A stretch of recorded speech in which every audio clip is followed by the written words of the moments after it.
Shalom bien-aimé. Et j'aimerais que ça passe en ligne. Comme le combat est sur Internet, la réponse est sur Internet également. Je n'avais pas l'intention de m'exprimer publiquement à ce sujet, mais voyant le plan manifeste de l'ennemi, de s'aimer la division et de tenter de déstabiliser la communauté CREFEM, j'ai été conduit à sortir de mon silence. S'il ne s'agissait que de moi, j'aurais gardé le silence, car de telles choses me sont souvent arrivées. Mais puisque l'honneur de l'Église et la paix de plusieurs sont en jeu, je dois parler, car il y a un temps pour se taire, un temps pour parler. Suite au décès de mon épouse Blanche, j'avais pris l'initiative de faire construire une maison pour ma belle-mère en mémoire de sa fille. C'était ça le plan de cette maison R+1.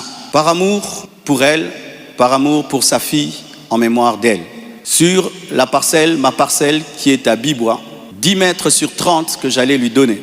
10 mètres, 15 mètres sur 30, ou 10 mètres sur 30, j'ai oublié.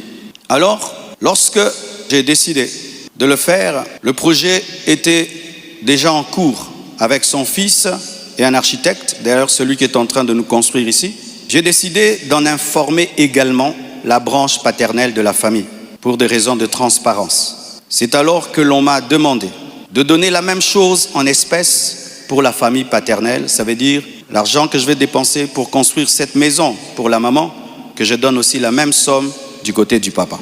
J'ai expliqué que je ne pouvais donner que 250 000 $ pour l'ensemble des deux familles, considérant que je n'ai qu'une seule belle famille et qu'il leur revenait de se répartir cela entre eux. Mais à ma grande surprise, on m'a dit que la maison était considérée comme un cadeau que Blanche avait promis un jour et qu'elle ne comptait pas donc dans l'héritage. Ils exigeaient donc une somme supplémentaire pour atteindre un total de 800 000 $.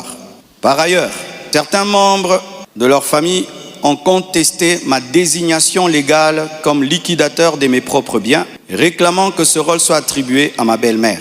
Ce que j'ai catégoriquement refusé, car cela ne respecte ni le droit ni l'équilibre. Comment je peux être vivant et c'est quelqu'un d'autre qui va liquider mes biens? Ils m'ont également reproché d'avoir exprimé pendant le deuil ma volonté de ne plus me remarier